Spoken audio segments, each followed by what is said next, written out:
16 de novembro, 7h01 da manhã, está começando o Desperta ICL de hoje. Tudo bem? Tudo bem com vocês por aí? Tudo bem? Estamos num estúdio um pouco diferente hoje, porque hoje eu estou no ICL, no Senhor ICL, na sede do ICL em São Paulo.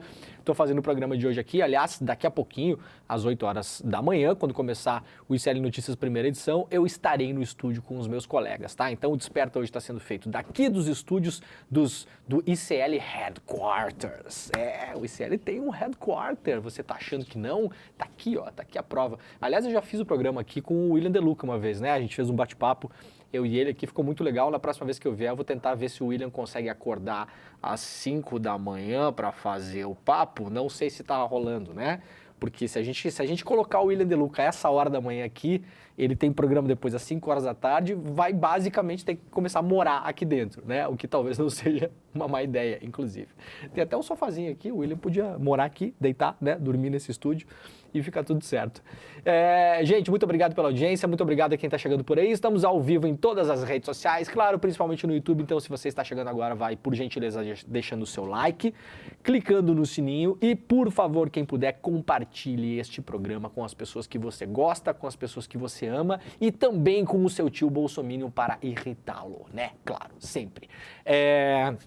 Estamos ao vivo também nos nossos parceiros, na nossa mega rede, né? Estamos ao vivo na TVT, TV aberta em São Paulo e Grande São Paulo, TV Quirimurê, TV aberta em Salvador e Grande Salvador, lá na Bahia, e também na Rádio Brasil Atual. Sim, este programa é um programa também de rádio, Rádio Brasil Atual em São Paulo e Grande São Paulo. Então, portanto, se você quiser nos acompanhar pela televisão ou pelo rádio, há essas possibilidades também, né? Eu falo isso porque muita gente tem uma limitação de uso de internet, né? Tem um plano um pouco mais barato, não consegue ficar consumindo vídeos o mês todo, né? E se consumir muito no YouTube, por exemplo, o Desperta todos os dias aqui e ficar na programação do ICL até às 11h30 da manhã, que é o que temos ao vivo todos os dias aqui, vai ter problemas porque vai acabar a franquia da internet. Então, se você mora em São Paulo, Grande São Paulo e também na Bahia, você pode nos ouvir pelo rádio ou também assistir pela TV, televisão aberta, tá bom?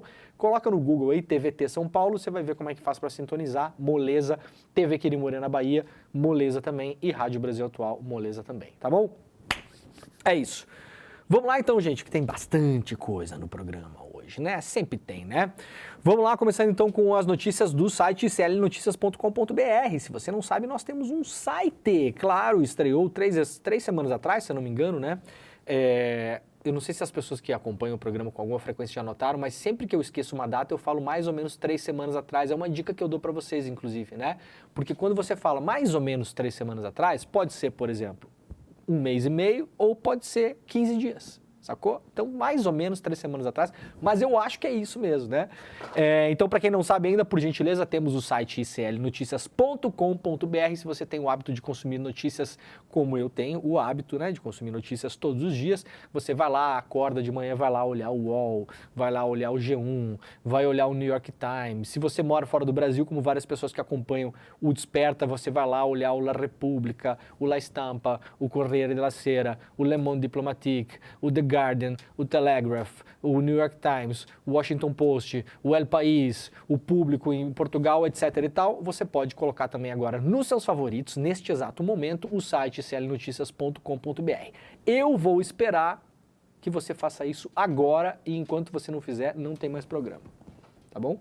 Avisem quando vocês fizerem, por gentileza. Enquanto isso, eu vou tomar um café, né? Já fizeram já, gente? Colocaram já? Eu não estou conseguindo ler os comentários de vocês hoje. Colocaram? Tá no favorito já? Então tá bom, então vamos continuar o programa. Vamos lá. iclnoticias.com.br, onda de calor atinge 2.700 cidades no Brasil e deve durar até sexta-feira. A onda de calor que atinge principalmente as regiões sudeste e centro-oeste deve durar até sexta-feira, dia 17, portanto conhecido como amanhã também. A previsão do Instituto Nacional de Meteorologia, o INMET. Em boletim atualizado foram listados 2.707 municípios, lembrando que o Brasil tem 5.550 municípios, né? Então a gente está falando de mais da metade do país. Mais da metade do país em termos de município, não em termos de população, né? afetados pela onda de calor. Além de todas as cidades situadas no centro-oeste, no sudeste e também no estado de Rondônia, a relação inclui aquelas localizadas no sul do Piauí, do Maranhão, de Tocantins, do Pará e do Amazonas, e também no sudoeste da Bahia e no norte do Paraná. Na classificação do INMET, as ondas de calor que se configuram quando a temperatura se mantém ao longo de pelo menos 5 dias, 5 graus acima da média esperada para o mês. A marca de 40 graus Celsius tem sido superada nos últimos dias no Rio de Janeiro, em Cuiabá e também em muitas cidades do interior do Brasil, como Corumbá, Água Clara, em Mato Grosso, São Romão e Coronel Pacheco, em Minas Gerais, e Seropédica, no Rio de Janeiro, e também Ibotirama, na Bahia. Olha, eu diria que a sensação de 40 graus Celsius ela vem sendo atingida em várias... Eu estava em Brasília ontem e não é que estava muito melhor do que isso, não. Estou em São Paulo hoje e ontem em São Paulo foi um dia absurdamente quente também. Aliás, deu uma chuva tremenda em algumas regiões da cidade de São Paulo ontem, inclusive a cidade onde eu estava, e tivemos aí um pico de queda de energia, para variar, né? Tive que subir 8 andares de escada, tá bom? Eu vou mandar a conta para Enel. Atenção, Enel. Muito obrigado, viu? Tive que subir 8 andares ontem, morrendo de cansaço de escada no hotel, porque o elevador foi para as cucuias. Muito bem, gente, vamos lá então. Israel rejeita a solução da ONU que cria pausa humanitária em Gaza e manterá ataques. O Conselho de Segurança da ONU aprovou uma proposta que pede pausa humanitária nos bombardeios israelenses na faixa de Gaza e a retomada de serviços essenciais no relatório. No documento, a comunidade internacional também demanda pela libertação imediata de reféns sequestrados pelo Hamas. O texto foi endossado por 12 nações. É uma proposta de Malta, né? Estados Unidos, Reino Unido e Rússia se abstiveram. Essa proposta é muito parecida com a proposta do Brasil. Muito parecida. Que pede basicamente duas coisas que o Brasil já havia pedido antes, né?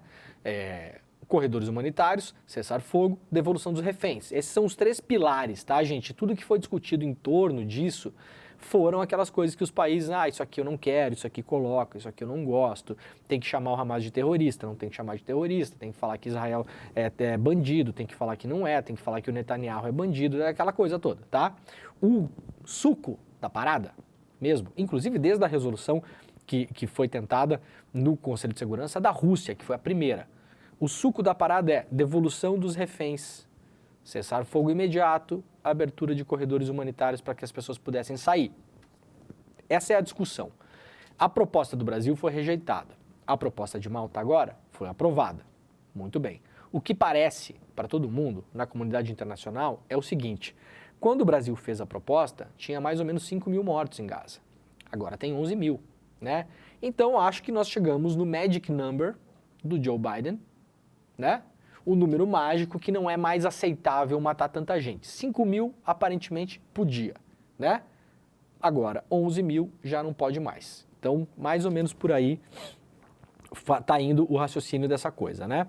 De acordo com a agência de notícias internacionais, o Ministério das Relações Exteriores de Israel emitiu um comunicado rejeitando a resolução da ONU.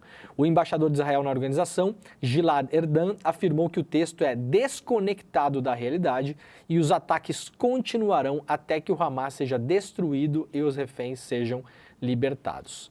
Portanto, literalmente, o governo Netanyahu está andando para a ONU. O que é que a ONU pode fazer nesses casos? Muito pouco. Essa é a grande verdade, né?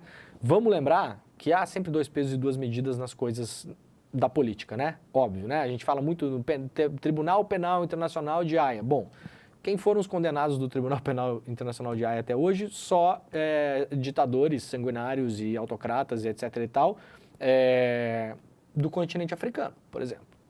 Nem o europeu jamais. George Bush, né? O Bush pai e Bush filho foram para o Tribunal Penal Internacional pelo que fizeram no Afeganistão, no Iraque? Não, né? Então tá, é importante saber disso, né, gente? ONU, o que a ONU pode fazer agora? Basicamente nada. Basicamente nada. O que é que os países do mundo em conjunto poderiam fazer? Por exemplo, o que fizeram em relação à Rússia. Bloqueio econômico.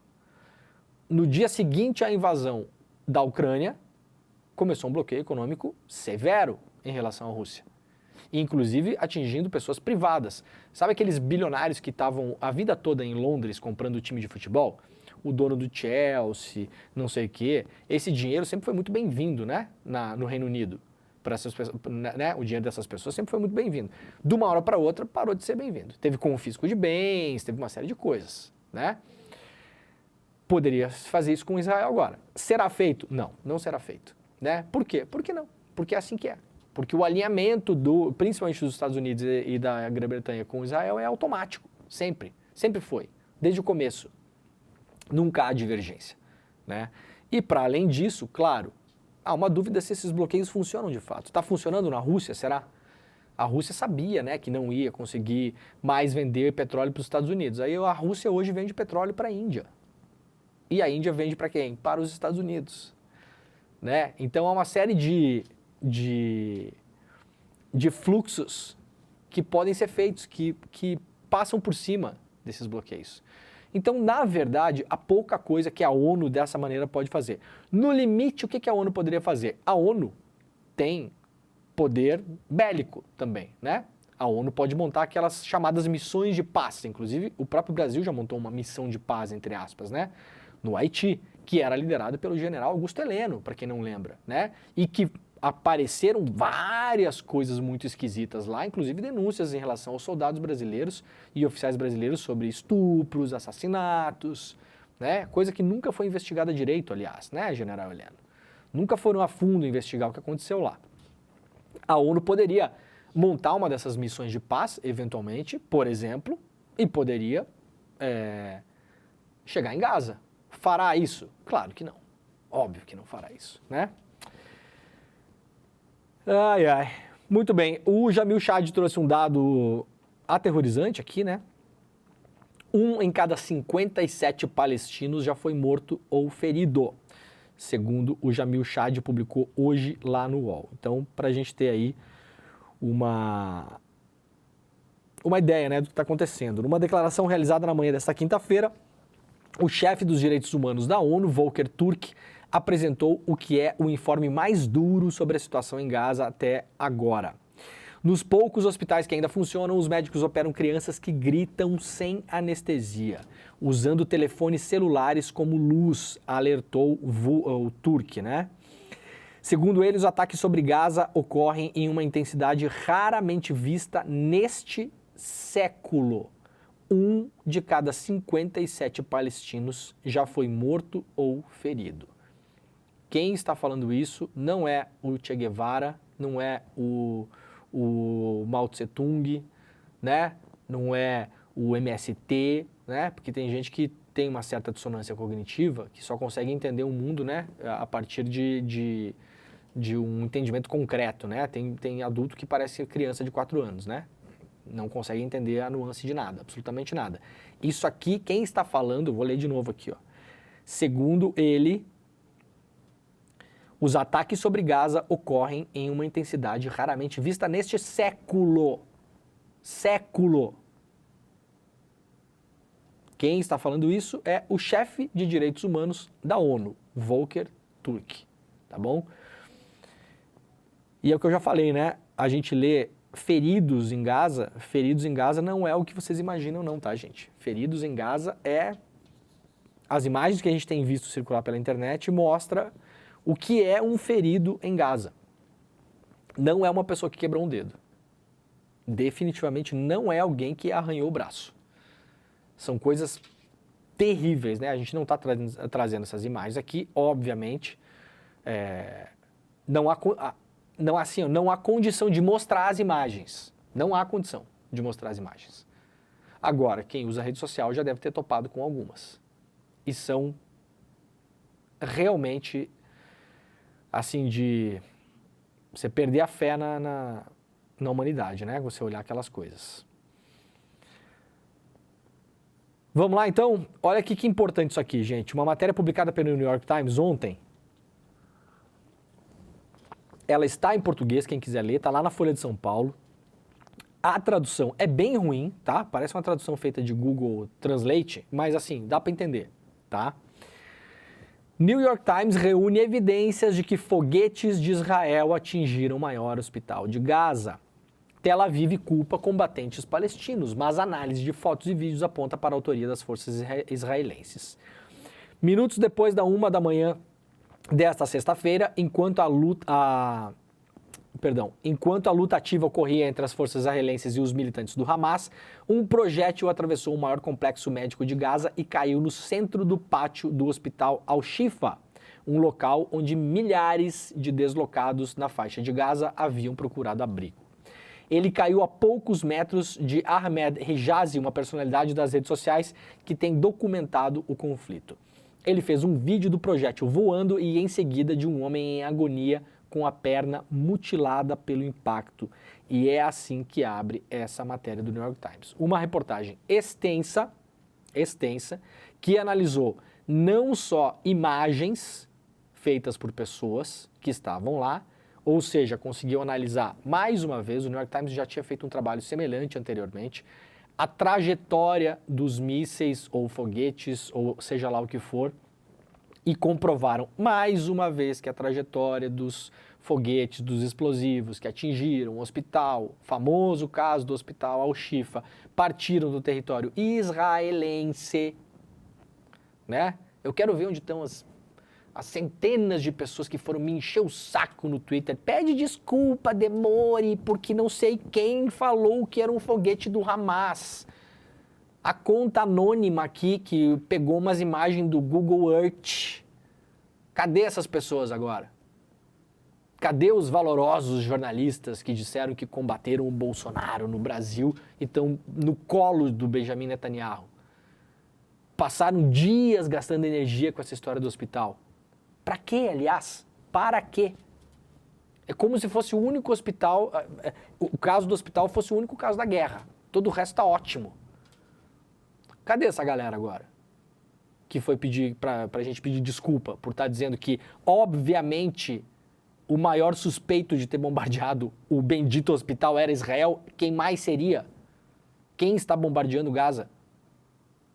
É a Madre Teresa de Calcutá ou é o exército de Israel? Quem é o principal suspeito de bombardear o hospital? Né? A gente tá no nível que tem que começar a pedir desculpa para falar o óbvio em rede social, né? Horas depois da explosão final, o exército de Israel culpou os combatentes palestinos, não especificados, dizendo que um projétil desviado do Hamas ou da Jihad, não sei o quê, tinha atingido o hospital. Mas pelo menos 3 projéteis que atingiram parecem ter sido munição israelense, diz aqui o New York Times, de acordo com fotos de fragmentos de armas coletados e verificados pelo New York Times e analisados por especialistas. Tá bom? Então, tá enterrada de uma vez por todas essa história, né? A ONU se declarou horrorizada com a operação israelense dentro do hospital Al-Shifa, em Gaza. Soldados deixaram o local após interrogar dezenas de civis. Netanyahu rebate críticas e diz que não há lugar em Gaza que as forças de Israel não consigam alcançar. Bom, isso nós já sabemos, né?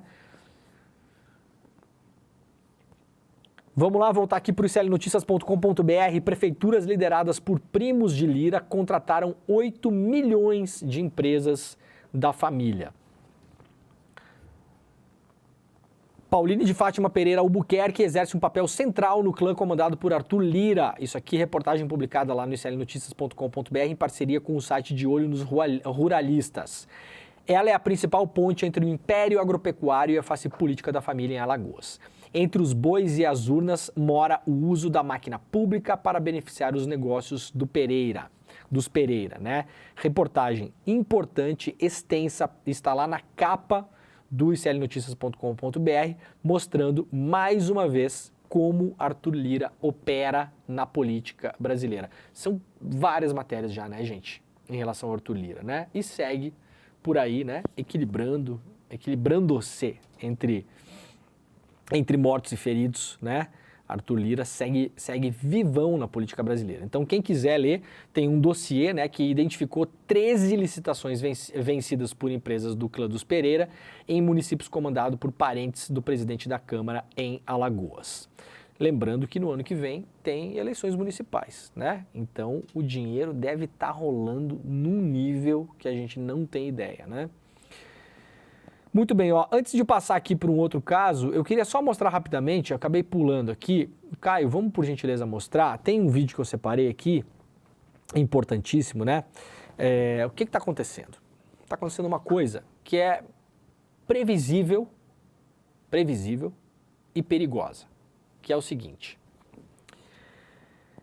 Há um grande grupo de pessoas espalhadas pela internet e fora dela que respondem, inclusive financeiramente, a um lobby e uma pressão que são feitos pelo governo Netanyahu. Atenção, importante. Presta atenção no que eu vou falar agora, tá? Para vocês não errarem também, porque isso é importante de fato. E aí a gente vai separar uma coisa de outra coisa. O lobby que é feito no mundo todo hoje para fazer pressão em cima de jornalistas, de colunista, de repórter, de editor, de dono de site, de dono de jornal, de dono de emissora de televisão, ele é real, ele é um investimento milionário, eu estou falando em milhões e milhões e milhões de dólares, em vários países do mundo, inclusive no Brasil, mas ele não é feito, atenção gente, eu já falei isso várias vezes no programa, eu vou repetir de novo isso aqui, né? Porque a gente prestar atenção em coisas importantes nunca é demais. Ele não é um lobby judeu, ele não é um lobby da comunidade judaica. A comunidade judaica, gente, ela é super diversa. Não existe essa história de a comunidade judaica apoia X. A comunidade judaica diz, isso não existe. Isso é falso, tá bom? Então não é um lobby judeu. É errado falar isso. Não existe aquela história, porque isso é um preconceito e isso é, no limite, racismo. Você falar, tem um lobby judeu, os judeus estão secretamente reunidos em tais lugares e eles estão fazendo um lobby. Não, vamos lá, vamos colocar as coisas no seu devido lugar. Há sim um investimento de milhões de dólares em propaganda que jorra para várias entidades, ONGs e etc e tal. No Brasil, a mais proeminente delas nas últimas semanas é uma ONG chamada Stand With Us, que é tocada por um cidadão chamado André Lages. Esse cara tá todo dia na imprensa, é Globo News, é Jornal Nacional, é capa do Estadão, né? Ninguém se pergunta como que a ONG se financia, quem são os financiadores, por que a gente quer saber os financiadores? Porque você só sabe os interesses de alguém quando você sabe quem paga a conta. É evidente isso, né?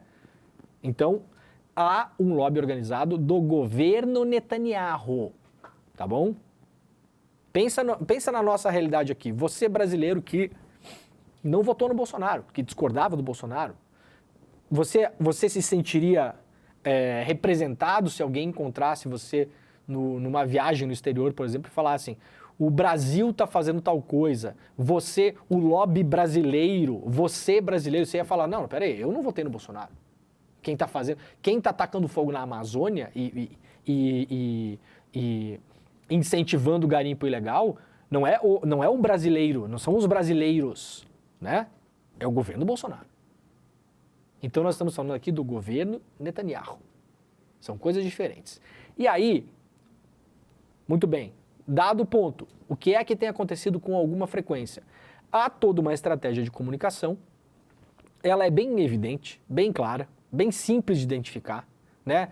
São sempre repetidas as mesmas frases, o script do debate é o mesmo, então abre-se aparentemente para um debate em relação à paz no Oriente Médio. Mas conforme as portas vão se fechando no debate, ou seja, conforme vai rolando antagonismos de opiniões, é um funil que rapidamente chega no seguinte fato, que é o que a gente vai mostrar no vídeo aqui agora. Caso não haja mais saída, você acusa o seu interlocutor de negar o holocausto e de ser antissemita. Isso tem acontecido com muita frequência. Muita frequência. E isso é proposital. Isso é proposital para quê? Para constranger, humilhar e fechar a possibilidade de debate. Então, se você se posiciona contra o que o governo Netanyahu está fazendo, se você se posiciona contra o que o exército de Israel está fazendo, se você chama o que acontece em Gaza de massacre, Se você chama o que acontece em Gaza de apartheid e de limpeza étnica, em algum momento muito breve, alguém vai acusar você de antissemita. Isso tem acontecido com muita frequência. E isso é muito perigoso. Muito perigoso, de fato. Por quê? Não é assim que as coisas funcionam. Mas isso é proposital, tá bom, gente? Então agora, prestem atenção nisso aqui. O apresentador da rede de TV Al Jazeera entrevistou o antigo embaixador dos Estados Unidos em Israel, o David Friedman, e fez algumas perguntas para ele. Vejam o andamento da conversa e vocês vão entender exatamente o que eu acabei de explicar aqui. Vamos lá, Caio. It's been proven with certainty that the headquarters of Hamas is under the Al-Shifa hospital in Gaza City. Now, you know what happened a couple of days ago? Proven by Hamas had a big hold on. Mark, are you going to let me finish? I can't allow you to. I cannot allow you to say 15 things that are unfactual and not be challenged on them. I'm happy to let you talk, but I'm going to ask clarifying questions. You're going to tell me what's factual? Mark, Yes, I spent 5 years of my life studying this, living it. When was the last time you were in Gaza, Mark? When was the last time you were in Gaza? 18 months ago. When was the last time you were in Gaza? When was the last time you were in Gaza? A few years ago. Okay, so you said Al-Shifa Hospital has been proven Hamas headquarters. What independent reference, what source, what investigation has proven that? Who has proven that it's an Al-Shifa hospital? Since it's been a proven fact, who proved it? So now we're going to get into this basic, like, Holocaust denying idea that evidence that Israel has shown is not valid. I mean, is that what you're doing? Do you deny that people were raped? Are you going to deny stuff? Everybody that challenges you is not doing Holocaust denial. You said that it's a Hamas headquarters. I simply asked you for evidence of it. I said who, and you immediately equated it to Holocaust denial. Israel has presented evidence. Ask the CIA. Ask anybody who studies the CIA, this. Sir.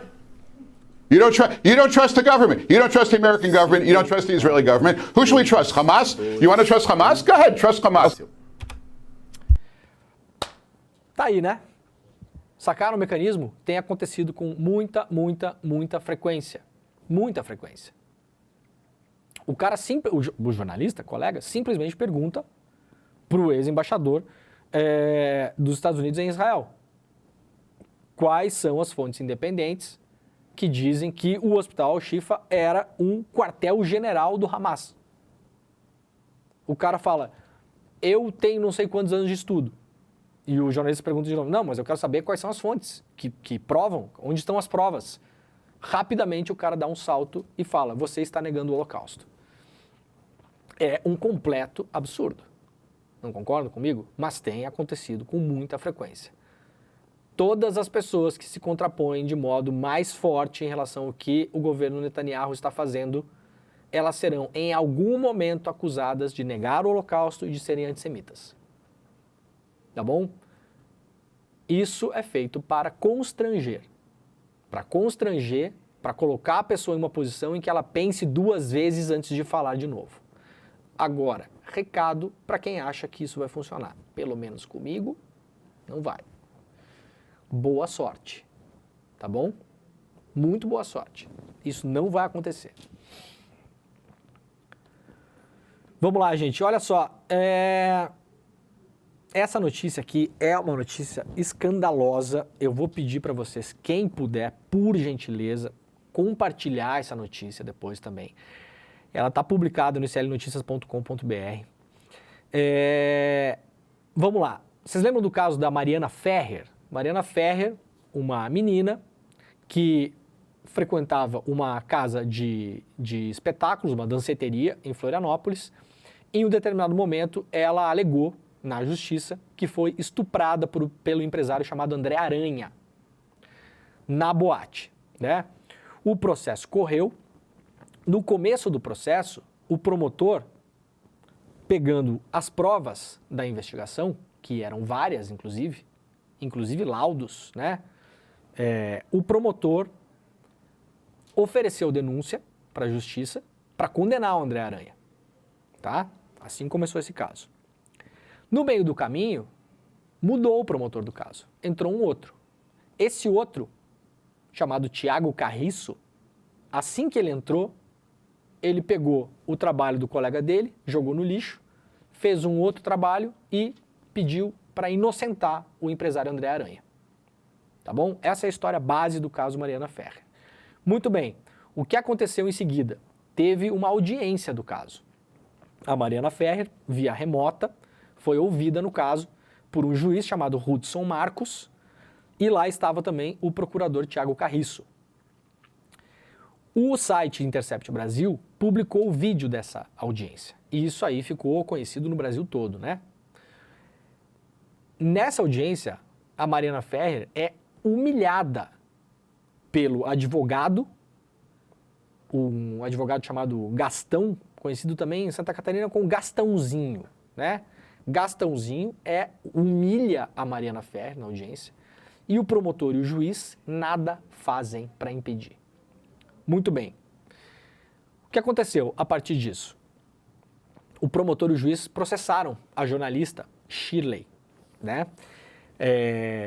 Que é a jornalista que publicou a matéria, a Shirley Alves, uma excelente jornalista de Santa Catarina. Processaram ela por danos morais, porque afinal de contas, que absurdo você estar publicando esse vídeo mostrando como a gente agiu nessa audiência. O Conselho Nacional de Justiça puniu o juiz Hudson Marcos. A punição mais branda, tá, gente? Foi lá e deu um puxãozinho de orelha nele, tá? Foi lá e falou, ó, não faz mais isso. Foi punido com uma advertência. Ou seja, para o CNJ, a reportagem do Intercept estava correta. Entenderam? O Intercept publicou a matéria, o CNJ puniu o juiz. Então o CNJ está falando o seguinte, realmente o senhor não cumpriu com o seu dever na audiência. Permitiu a humilhação da vítima, porque a Mariana Ferrer era a vítima, a denunciante. O que aconteceu agora? Vejam isso aqui, ó. A Shirley Alves, a jornalista que publicou a matéria no Intercept, que, portanto, mostrou ao Brasil todo o que aconteceu naquela audiência, e, inclusive, por conta dessa matéria, o nosso Congresso aprovou uma lei, chamada Lei Mariana Ferrer, por causa da matéria. E é uma lei que tenta, no máximo, proteger vítimas de casos como o da Mariana Ferrer em audiências. É uma série de protocolos, uma série de procedimentos e punições eventuais para os operadores do direito que fizerem o que fez o senhor Hudson Marcos nessa audiência. Então, não só a reportagem foi importante, como ela causou a punição do juiz e uma nova lei. Então, a importância da reportagem fala por si, né? Agora, a juíza da 5ª Vara Criminal da comarca de Florianópolis, a doutora Andréia Cristina Rodrigues Studer, vamos repetir, Andréia Cristina Rodrigues Studer, condenou a Shirley Alves, a jornalista brilhante que publicou a reportagem, à prisão, e ao pagamento de R$400 mil de multa para o juiz e para o promotor. Eu vou repetir. A Shirley Alves publicou a reportagem no Intercept. Por causa da reportagem dela, o Congresso criou uma nova lei para proteger vítimas em audiências judiciais. O Conselho Nacional de Justiça reprimiu o juiz oficialmente. Isso vai ficar no currículo do juiz Hudson Marcos pela vida toda. Uma advertência, isso fica no currículo, tá, gente? O juiz recebeu uma advertência. E apesar disso tudo, a doutora Andréia Cristina Rodrigues Studer, da 5ª Vara Criminal da comarca de Florianópolis, decidiu o que aparentemente é uma decisão corporativa e, na minha opinião, não estou falando da senhora não, doutora juíza, estou falando da sua decisão. A sua decisão é nojenta, repugnante, fede a corporativismo, tem assim, ó, Eu não consigo nem respirar e imaginar o fedor de corporativismo que tem essa sua decisão. Tá bom, doutor? Não estou falando da senhora, né? Porque daqui a pouco aparece a juíza falando que eu estou falando que ela... Não, estou falando da sua decisão. Posso criticar o seu trabalho publicamente, não posso, doutora? Ou a senhora vai me condenar a pagar 400 mil reais para a senhora também? Né? Ou eventualmente um juiz aí que senta na mesa ao lado fará o serviço? Acho que não, né, doutora? Estamos num país democrático, estou criticando a sua decisão, o seu trabalho, que é público. Que é público e, inclusive, é pago por mim e pelas pessoas que nos assistem. Né? O seu salário, a sua estrutura, tudo. Quem paga somos nós. Então eu estou falando que a sua decisão é uma decisão nojenta. Condenar uma jornalista à prisão, doutora. Prisão, doutora. 400 mil reais? Vem cá, o juiz Hudson Marcos e o procurador Tiago Carriço, eles estão usando a justiça para enriquecimento próprio? É um meio de acumular fortuna? É isso? Isso aqui passa de todos os limites. Vamos dar um exemplo? Olha aqui, ó. Doutora Andréa Cristina. Eu vou usar o Google para a senhora, para a gente ter uma base, porque senão assim a gente perde o parâmetro e tira o pé da realidade, doutora. Eu acho que às vezes é importante usar o Google, sabe? Eu acho o Google uma ferramenta interessante. Fácil de usar, grátis, né? Qualquer pessoa com acesso à internet consegue. Então eu fui ao Google fazer uma pesquisa simples, porque eu imaginei o seguinte, vamos lá. Raciocinem comigo aqui. Doutora Andréa Cristina, vamos lá também. Vamos todo mundo junto aqui dar a mão agora, tá? Vamos pensar em proporcionalidade. A senhora diz que o trabalho da Shirley, publicado no Intercept, atingiu a honra do juiz e do promotor em uma escala nacional, e isso enseja duas coisas importantes. Que cada um deles receba 200 mil reais da jornalista, 200 mil reais da jornalista, e que a jornalista seja condenada à prisão. Inicialmente, pelo menos a senhora não pediu regime fechado, né, doutora? Prisão em regime aberto. Acontece que, se mantida a condenação, a Shirley perderá o réu primário. O que não é pouco. Aí vamos para a proporção disso. Eu fico imaginando. Interessante a decisão da juíza, né? Então eu posso imaginar que, por exemplo, a Shirley Alves, que é uma jornalista brilhante, excelente repórter, sempre foi. Eu conheço a Shirley há muitos anos. Acompanho o trabalho dela, já editei matérias da Shirley. A Shirley é uma pessoa correta, para além de tudo correta, né? E quem acompanha o Desperta sabe que tem uma coisa que eu não sou, é corporativista com jornalista, né? Tem muito jornalista picareta por aí. Tem, assim, ó. Não é o caso da Shirley. Mas a Shirley não tem uma dimensão, né? A Shirley não está sentada na bancada do Jornal Nacional. A Shirley não tem uma dimensão de tudo que ela fala atingir num nível absurdamente alto milhões e milhões e milhões de pessoas. Então eu fiquei imaginando, vou procurar ações em que o Bolsonaro foi condenado em crimes parecidos com esse, né? Por ter ofendido a honra de outras pessoas. Porque eu fiquei imaginando, se a Shirley vai ter que pagar 400 mil reais e ser condenada a 1 ano de prisão, eu imagino que o Jair Bolsonaro, quando era presidente da República, ocupando o cargo mais importante do país, o cargo com mais visibilidade do país, qualquer frase que ele fala vira notícia imediata em todos os sites, jornais, portais, rádios, televisões. Então, quando o Bolsonaro for condenado por danos morais, por ter ofendido alguém, o Bolsonaro vai pagar uma multa de 40 milhões de reais e vai ser condenado a 20 anos de prisão. Não é? Shirley, 400 mil e 1 ano de prisão. No espaço que ela tem. Bolsonaro, 20 anos de prisão. Vocês estão acompanhando a minha lógica? Então vamos lá. TJ de São Paulo mantém condenação de Bolsonaro por ofensas à jornalista Patrícia Campos Melo. A 8ª Câmara do Direito Privado do Tribunal de Justiça do Estado de São Paulo manteve a condenação do Jair Bolsonaro por ofensa à insinuação de cunho sexual contra a jornalista Patrícia Campos Melo, da Folha de São Paulo. Por 4 votos a 1, os desembargadores mantiveram a decisão da primeira instância e aumentaram a indenização de 20 para 35 mil reais. Então nós temos o seguinte. Vamos lá. Doutor André Cristina, vamos lá. Força, doutora. Vamos dar a mão que... Vamos se ajudar aqui, doutora.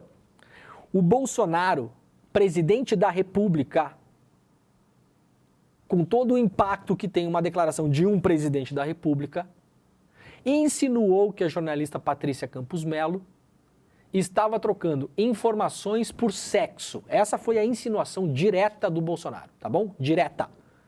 Ele insinuou que a Patrícia Campos Melo, para obter informações para publicar reportagens, ela, no limite, foi o que o Bolsonaro falou, de um modo absurdo, nojento, vil, como sempre o Bolsonaro, no limite, se prostituía, tá? Dando o salto lógico evidente, chamou a jornalista de prostituta. Foi isso que o Bolsonaro fez. E por isso foi condenado. Condenação do Bolsonaro, 35 mil reais. Prisão? Não. 0. Nem um dia. 0. Shirley Alves não falou que ninguém está se prostituindo em troco de nada. Não acusou ninguém de trocar sexo por nada. Não fez nenhuma calúnia, difamação absurda como a do Bolsonaro.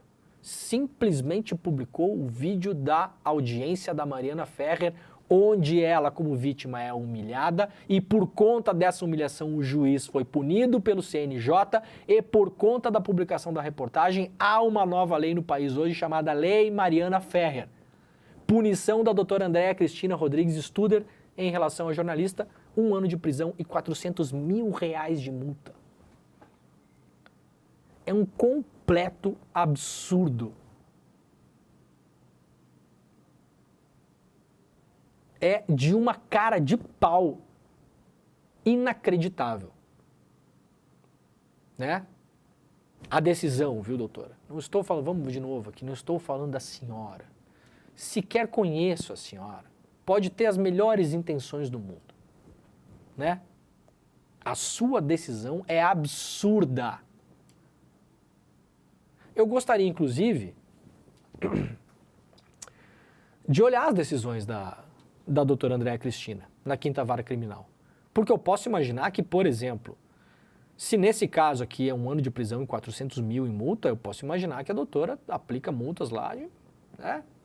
Outro caso mais grave aqui é 5 milhões de multa. 12 anos de prisão. Será, doutora Andréa Cristina, que se a gente for olhar as suas decisões, a gente vai encontrar alguma lógica para respaldar essa decisão?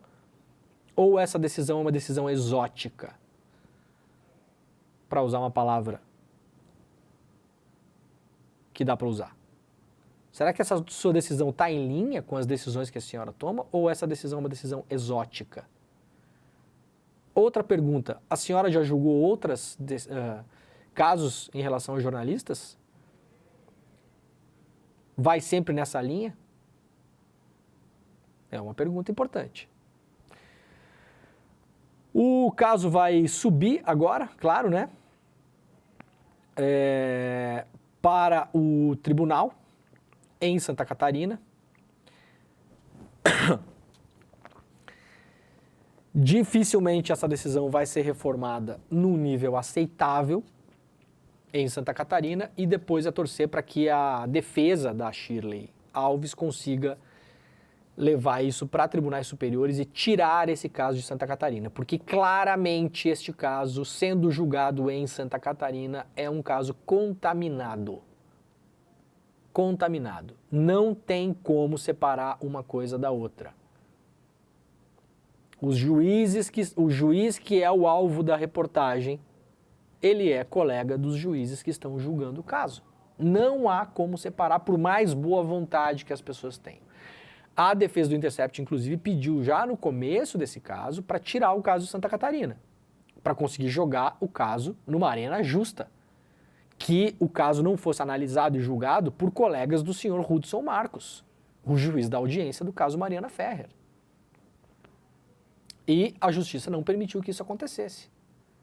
Eu falo isso porque isso já aconteceu comigo. Vocês lembram da juíza do sorvete, da pandemia? A Ludmila Lins Grilo? Lembram dela? Que ficou tomando sorvete no shopping com a máscara baixada? Estimulando as pessoas a não usarem máscara durante a pandemia? Então, essa doutora me processou. Sabem onde foi o processo? Na comarca onde ela atua. Qual é a chance que eu tinha de ganhar aquele processo? Nenhuma. Tanto é que não ganhei. Tanto é que perdi. Nenhuma chance. Qual foi o meu pedido na época? Tirar o processo daquela vara. A pessoa estava trabalhando numa cidade no interior de Minas Gerais chamada Unai, sentado o dia inteiro tomando cafezinho com o juiz que ia me julgar. Eu fiz uma petição, falei, eu não quero ser julgado nesse foro. Eu quero que isso saia daqui. Como que eu vou ser julgado pelo colega de cafezinho da pessoa que está me processando? Onde está a paridade de armas? Como é que eu vou conseguir me defender desse jeito? Obviamente eu não ia conseguir me defender e perdi o processo. O caso da Shirley Alves é a mesma coisa. Como que esse processo vai ser julgado pelo colega que senta do lado do juiz, que era o juiz do caso Mariana Ferrer? É impossível vencer. É um processo que você já entra perdendo. E aconteceu o que se previa, né? Então agora vamos ver se a coisa anda para algum lugar que não seja esse lugar absurdo, né, de condenação da Shirley Alves. Mando aqui minha solidariedade para a Shirley, falei com ela ontem já, inclusive, e espero que as coisas andem a contento daqui para frente, né? Vamos ver como é que vai ser a coisa. Bom, vamos lá, gente. Seguindo aqui, lá a reportagem publicada no UOL, em 8 estados, 90% das vítimas da polícia são negras, diz pesquisa. Uma pesquisa divulgada hoje revela que, em média, 9 em cada 10 vítimas da polícia têm a pele negra em 8 estados brasileiros: Bahia, Ceará, Maranhão, Pará, Pernambuco, Piauí, São Paulo e Rio de Janeiro. Os dados foram obtidos pela Lei de Acesso à Informação pela Rede de Observatórios da Segurança. Foram registradas 4.219 mortes em intervenções policiais em 2022 nesses estados. Desse total, 3.171 registros informam a cor, raça das vítimas. São negras 87% delas. Duas coisas me chamam a atenção, né? Em 8 estados do Brasil, a polícia matou o equivalente a mais ou menos a metade do número de assassinados em Gaza até o presente momento. A gente está aí acompanhando Gaza, familiarizado com o número de mortos, já passa de 11 mil. Só a polícia no Brasil, em 8 estados, não é no Brasil todo não, tá? Em 8 estados, 8, matou o equivalente a quase metade dos mortos de Gaza. É muito fora da realidade, né, gente? Tem gente que acha que isso aqui é combater o crime. Tá adiantando muito pelo que a gente está vendo, né? E aí, quando o registro policial informa a raça e a cor da pessoa, nós temos esse dado. Quase 90% dos assassinados pela polícia nesses estados são negros. Então tá aqui, mais uma vez, de novo, nada que a gente não saiba, óbvio, nada que a gente não saiba, mas sempre é importante, né? Quando a gente tem documentação, comprovação, ciência no limite está sendo feita aqui, né? Tá aqui, ó. Não é uma opinião. Quem a polícia mata no Brasil? Não é uma opinião. Eu acho que mata mais pessoas negras. Não é, tá aqui. Já há vários estudos em relação a isso. Quem mais é prejudicado no Brasil com a tal da guerra às drogas? Homens, jovens, negros, com pouco estudo, moradores de periferia no Brasil, pobres. Esse é o perfil demográfico. Isso é uma coisa já conhecida já, né? Perfil demográfico de pessoas presas no Brasil por porte, posse de droga ou tráfico. Perfil demográfico de pessoas assassinadas pela polícia no Brasil. Homens, jovens, negros, moradores de periferia, com baixa escolaridade e pobres. Esse é o perfil das pessoas que a polícia brasileira mata num verdadeiro extermínio da juventude negra do país, que acontece todos os anos. 4.219 assassinatos pela polícia em 8 estados. É uma meia Gaza, gente.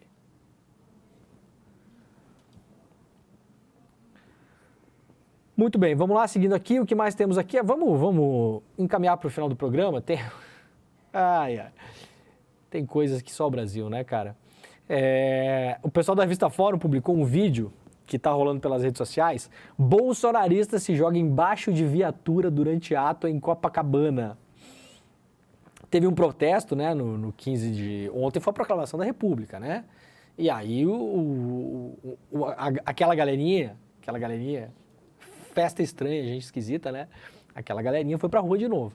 Em Copacabana teve um protesto, né? Sei lá, comemoração, não sei, enfim, né? Uma reunião Minion, né? E, sei lá, 12 pessoas e meia, um papagaio e um cachorro, né? Não deu quase ninguém. E aí os bolsonaristas tentaram fazer um ato de manifestação na praia de Copacabana e tal, como diz aqui a revista Fórum. O ato tinha, claro, o contorno político das pautas antidemocráticas, como sempre, né? O ato golpista, né, gente? Eles voltaram, eles estão aí, né? O retorno.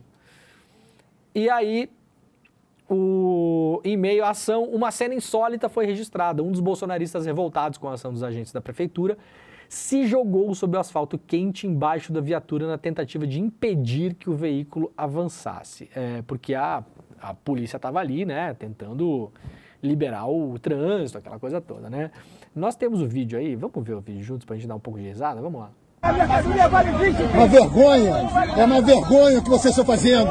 Cheio de irregularidades, vocês vêm aqui perturbar quem está se manifestando pacificamente. Uma vergonha, vocês são uma vergonha. Vocês são uma vergonha. Vocês são uma vergonha. É uma vergonha. Vocês são uma vergonha. Vocês são uma vergonha. Vergonha de vocês, vergonha. Vergonha de vocês. Vocês são vergonhosos. Palhaçada. Vai. Pois é, eu já vi. Palhaçada isso. Palhaçada. É o PCC, é o Comando Vermelho. Vieram aqui tirar as bandeiras de quem tá vendendo ali, de quem tá se manifestando pacificamente. E eles fazem essa palhaçada. Vergonha isso. Vergonha.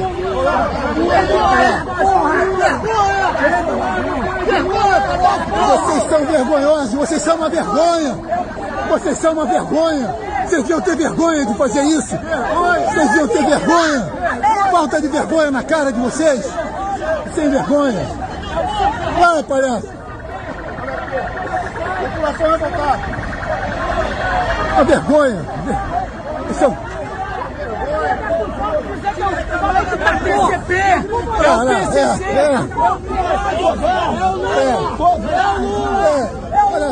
Olha que vergonha, olha o que estão fazendo com o cidadão na praia, cheio de irregularidade, cheio de pivete, fazendo arrastão e ganhando. Eu vou confessar que aquele cofrinho incidental ali do cara com a peruca não precisava, né? Aquele cofrinho ali a gente podia ter dispensado. Essa hora da manhã, 7h55, cofrinho, não dá. Ai, gente, é o alívio cômico dessas pessoas, né? Viu? Muito obrigado, patriotas, né? É uma vergonha. A praia é cheia de irregularidade.